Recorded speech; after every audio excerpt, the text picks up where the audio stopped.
Você está ouvindo Manhã na Clube. Está no ar, Terça da Saúde. Terça da Saúde. Um programa feito para esclarecer todas as suas dúvidas sobre saúde. Terça da Saúde, aqui na Rádio Clube. Terça-feira é aquele dia que a gente reserva um momento aqui no nosso programa, no nosso Manhã na Clube, pra gente falar, claro, de saúde. E hoje vamos falar sobre ansiedade. Estamos recebendo aqui nos estúdios da Clube o psiquiatra Dr. Tadeu Lima. Antes, bom dia pra minha colega que sempre tá aqui comigo, né, parceira lá da Fórmula Certa, a Natália. Tudo bem, Natália? Bom dia. Bom dia, Henrique, tudo ótimo. Bom dia, ouvintes da Clube. Bom dia, Dr. Tadeu, um prazer receber você aqui. Vamos lá, vamos falar de ansiedade hoje. É um tema que eu acho assim, tem muita pauta, que nem a gente falava, né? Que todas as vezes que mencionamos o tema ansiedade aqui na Clube, a gente ficou bastante tempo. Tem N fatores. Igual a gente estava conversando há pouco aqui, né, doutor? Acredito que hoje é um dos temas que mais tratam, assim, a população em si. Sim. Em vários aspectos, não só no quesito de aquele friozinho na barriga, mas várias áreas. Então, doutor, vamos começar. Explique para os nossos ouvintes o que é a ansiedade. Bom, primeiramente, bom dia. Obrigado aí pela oportunidade, Clube FM. Obrigado, Fórmula Certa. Bom dia a todos os ouvintes. Então, é uma pergunta muito comum, né? O que é ansiedade? Quando a ansiedade ela é prejudicial? Quando que ela não é? A gente sabe que todo mundo é um pouco ansioso, todo mundo tem um pouco de ansiedade. Às vezes vai apresentar um trabalho, precisa fazer alguma atividade, uma prova, acaba dormindo mal por conta disso, né? E acaba comprometendo outras coisas. Mas esse tipo de ansiedade é mais do que comum, normal, né? Todo mundo tem um pouco. Quando essa ansiedade ela passa a extrapolar esses sentidos, passa a prejudicar o seu dia a dia, prejudicar o seu sono, prejudicar a sua alimentação e causar alguns efeitos como tremores, sudorese, né, suor excessivo, aí essa ansiedade passa a ser uma ansiedade prejudicial, patológica, né, uma doença. Então, assim, na verdade, a ansiedade, ela nada mais é do que o medo. Porém, a ansiedade é o medo abstrato de algo que não é palpável, né? Por exemplo, eu preciso executar alguma tarefa no meu trabalho amanhã e eu não sei se isso vai dar certo, se vai dar errado. Uma insegurança, pensamentos pessimistas principalmente, né? Muitos pensamentos pessimistas. Então, essa ansiedade, ela nada mais é do que um medo abstrato. É diferente das fobias. A gente tem, por exemplo, a agorafobia, que é o medo excessivo de falar em público, medo de conviver, de ir em lugares muito cheios, né? Essa agorafobia é um medo específico. Medo de cobra, por exemplo, medo de aranha. Então, são fobias específicas, concretas, que a gente chama de medo concreto. Já a ansiedade nada mais é do que um medo abstrato de algo que a gente não tem certeza que vai acontecer. Então, são pensamentos pessimistas na maioria das vezes. E quais esses tipos de ansiedade? Olha, a gente tem vários tipos de ansiedade, né? Na verdade, o DSM-5, que é o Código Internacional de Doença, que a gente sempre coloca no atestado, né? O código da doença. O DSM-5, que é o Código Internacional de Doença da Psiquiatria, da Saúde Mental, ele enquadra a ansiedade dentro dos transtornos ansiosos. Então a gente tem vários tipos. A gente tem a ansiedade generalizada, a gente tem o TOC, por exemplo, que é o transtorno obsessivo compulsivo, que nada mais é também do que um transtorno ansioso. Então a gente tem vários tipos de ansiedade e essa ansiedade ela vai ser avaliada pelo profissional, né, o psiquiatra, para saber qual o tipo de ansiedade que você tem e se essa ansiedade precisa de tratamento ou não, se o tratamento medicamentoso, se é só uma psicoterapia. Então existe vários tipos dessa ansiedade, subtipos na verdade, que precisam ser avaliados, detectados, e cada um vai ter um tipo de tratamento diferente. A ansiedade, ela desencadeia a depressão? Porque tem muitas pessoas que acham que está com um certo nível de ansiedade, sim, mas na verdade está com uma depressão, vamos dizer assim. Sim, é muito comum a ansiedade estar associada à depressão. Às vezes o paciente ele tem um transtorno depressivo com ansiedade. ou sem ansiedade. Então é muito comum essa associação. Agora, causar, não. A ansiedade, ela não causa depressão e nem vice-versa. São transtornos diferentes, mas eles podem, e na maioria das vezes, eles estão associados sim. E essa pergunta é até pertinente porque o tratamento é o mesmo. Né? A depressão a gente trata com antidepressivo e a ansiedade também a gente trata com antidepressivo. Que na verdade são ansiolíticos. Né? É muito comum, às vezes, o paciente ele fala: doutor, mas eu sou só ansioso, eu não estou com depressão e você me passou uma medicação antidepressiva. Aí a gente tem que explicar, não, na verdade, o antidepressivo também é ansiolítico. O tratamento é o mesmo, com o mesmo tipo de medicação. E hoje a gente percebe que muitas das crianças, né, logo pela fase infantil, tá sofrendo por alguma questão de ansiedade. A gente vê muitas queixas de pais reclamando na escola. Então, assim, algumas mães ou pais são resistentes a entender que seus filhos podem sofrer ansiedade desde pequeno, né, doutor? Sim, então, sem dúvida. Né, o que o senhor fala em relação à ansiedade na criança? Quando os pais devem ter um alerta que os filhos estão precisando de uma ajuda, vamos dizer assim? Sim, na criança, né, na infância, é muito comum, sim, existe ansiedade. Algumas delas estão relacionadas com o que a gente chama de TDAH, que é o transtorno déficit de atenção, e hiperatividade, né? Pode ter hiperatividade ou não, então aquela criança hiperativa, agitada, na verdade ela é uma criança ansiosa. E nessa fase aí da infância a gente tem que tomar muito cuidado. Por quê? Porque é na infância que a gente está modulando e construindo a personalidade. Exatamente. Então os estudos falam que até 16, 17, 18 anos você tem essa construção da personalidade. Então, se é uma criança muito hiperativa, muito ansiosa, ela precisa ser tratada, porque isso vai gerar um déficit cognitivo, de aprendizado, e essa criança pode se tornar um adulto muito ansioso. São todos reflexos do futuro, né? Exatamente. E a gente está vendo muito, né, uma coisa assustadora, o índice de autoextermínio, suicídio em crianças. Exatamente. Olha. Eu trato crianças com 10 anos que tentaram suicídio. Então é uma coisa muito séria, né? Até onde que tá aí, onde vai esses transtornos aí, ansiosos, depressivos, transtornos psiquiátricos nessas crianças. Isso é um alerta muito importante que o doutor tá falando aos pais aí que estão escutando, né? Às vezes vê um comportamento diferente da criança, tá achando que tá bonitinho porque tá assistindo um joguinho ali de luta e tá tudo certo. Ele tá nervoso por causa disso, daquilo. Não é. É sempre um alerta, né, doutor? Exatamente. E a criança hiperativa, muitas das vezes, acaba passando despercebido na escola, em casa. A criança fala: meu filho é assim mesmo, ele nasceu assim. Ele já tem esse temperamento mais agitado e não fazem nada.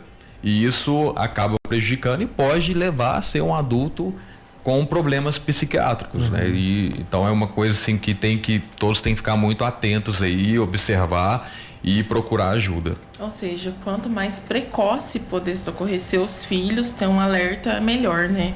Porque o reflexo na fase adulta é bem mais complicado. Sem dúvida. O adulto é revoltado, o adulto é isso, não sabe por quê. Então, pais, vamos em alerta aí.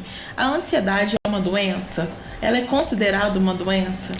Sim, quando né, aquilo que a gente falou no início, quando ela tá prejudicando o seu dia a dia, por exemplo, o sono começa a prejudicar todos os dias, você começa a dormir mal, fica pensando muitas coisas, pensamentos acelerados, pensamentos pessimistas, que tudo vai dar errado, que sua vida vai dar errado, seu trabalho vai dar errado, seu relacionamento pessoal vai dar errado. Então, quando essa ansiedade ela passa a ter esse teor pessimista, né, esses pensamentos pessimistas que passa a te prejudicar no seu dia a dia, ela é considerada uma doença, sim.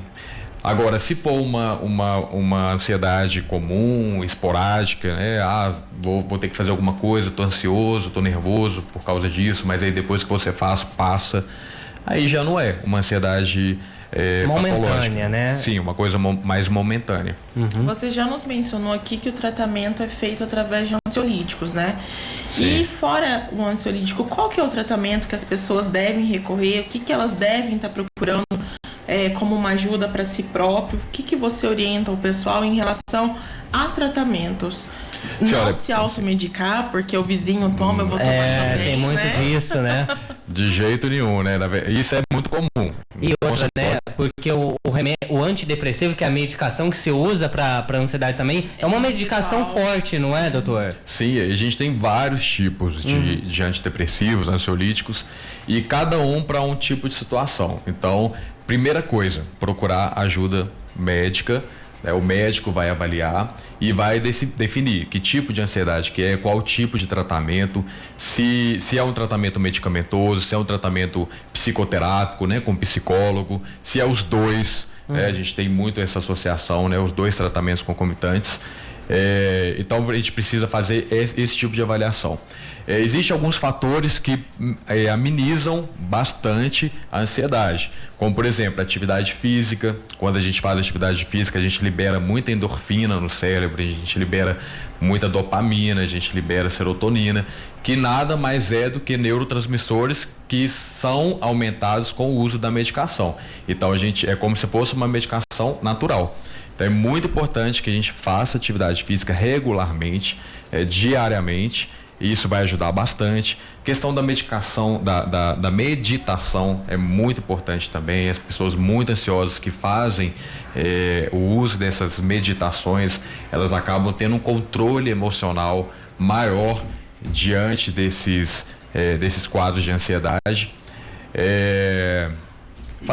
Procurar fazer coisas que gosta no dia a dia, tentar não pensar muito negativo. Eu acho que a força do pensamento também ela é muito importante nisso, né? A gente pensar, ser otimista e pensar positivo, que a gente vai atrair coisas boas, coisas positivas. Então, a força do pensamento, né? A gente chama, inclusive na psiquiatria a gente tem o que a gente chama de transtornos somatoformes, que são essa somatização, né? Do psique, do pensamento para o corpo. Então, se é uma pessoa muito pessimista, que pensa muito negativo, ela acaba refletindo aquilo na sua saúde física. Então, né, é muito importante que a gente saiba diferenciar e pensar mais positivo também. É uma coisa importante também para... Vamos dizer que o processo da ansiedade é como se a pessoa estivesse se reencontrando, né? Ela vai se conhecer novamente. Porque igual você disse, pensamentos negativos, atrair coisas ruins, isso tudo voga o processo da ansiedade. Parece que a autoestima da pessoa, né? Parece que nada tá bom. Então, assim, eu acho que é o momento da pessoa se reencontrar. Quando eu acho que ela estiver desestabilizada, já é o momento de parar e falar assim, vamos dar um up aí, porque... É verdade. E o tratamento também, uma das coisas que consiste no tratamento é você sendo exposto àquilo que acaba te prejudicando. Por exemplo, as fobias concretas, antigamente os tratamentos, tenho medo de andar de elevador. Como que é o tratamento disso? Fobia de andar de elevador, né? Você tem que andar de elevador para você tirar esse bloqueio. Não tem outro. Então tem que enfrentar aquilo ali, né? Tem um fato muito interessante que eu sempre falo, né? A ansiedade, antigamente, a primeira exibição de filme no cinema foi em Paris. E nessa exibição, o filme que estava passando tinha um trem que andava em direção ao público, né? Na televisão. E o pessoal não estava acostumado com aquilo, o cérebro não estava condicionado com aquilo. Então o que eles fizeram? Todo mundo saiu correndo, achou que o trem ia sair da televisão e ia pegar. Então é uma coisa assim, com o tempo a gente vai condicionando aquilo, vai condicionando nossos medos, né, as nossas fraquezas e vai acostumando com aquilo.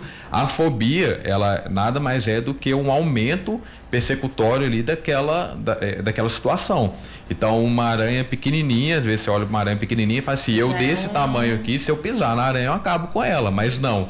O pensamento, o ansioso, ele vai falar, a aranha vai me comer, vai me engolir. Né? Então tem muito disso, é o condicionamento. Então você precisa enfrentar esse medo, enfrentar essas angústias, esses traumas, para quê? Para você conseguir vencer essa ansiedade. O tratamento, na maioria das vezes, também consiste nisso, né? A gente enfrentar e saber lidar com aquilo. E a pessoa tem que querer, né? Ela tem que entender que ela tem que passar por essas questões de ajuda para para poder se curar. Natália, doutor, a gente tava falando que a ansiedade é um tema assim que se a gente ficar aqui, a gente fica até amanhã. Até na hora do almoço aqui conversando e falando sobre isso, e vai ter assunto para isso. E tem algumas dúvidas de alguns ouvintes que estão participando com a gente hoje pela manhã, que eu acho que é muito interessante a gente trazer aqui, que eu acho que pode ser a dúvida de muita gente que está nos acompanhando e que vai acompanhar esse programa também pelas redes sociais depois. Primeira participação aqui, é da Sandra, que ela gostaria de perguntar, doutor, se a ansiedade pode dar zumbidos nos ouvidos e se pode atacar o labirinto. É uma dúvida.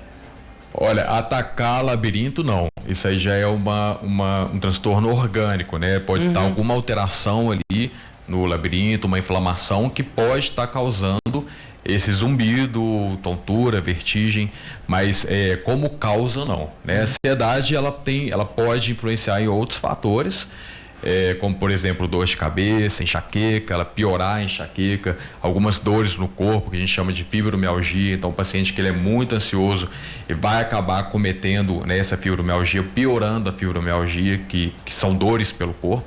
É isso, tinha até uma outra pergunta aqui falando justamente disso, que a Lúcia, ela disse que ela tem, ela queria saber se a ansiedade pode causar dor, então já meio que emenda aí na pergunta dela. É algo que a gente falou da somatização, né? O paciente que ele é muito ansioso, pensa muito, pensamentos acelerados, pessimistas, isso pode influenciar na sua saúde física. Então, a fibromialgia, como foi dito, ela nada mais é do que uma dor neuropática que pode ter como um fator estressante ou agudizante a ansiedade. Beleza. Ótimo. Henrique, vamos encerrar por aqui com o doutor. Doutor, agradecer primeiramente pela presença aqui. Seja bem-vindo em Guaxupé. Obrigado, eu agradeço. Residente há pouco tempo, você disse. Um prazer recebê-lo aqui. Obrigado, e deixar o contato também, né, doutor? Para os ouvintes, né? Tem muita gente pedindo o seu contato aí, já quem entrar em contato, eu tenho certeza que muita gente que está na sintonia, né?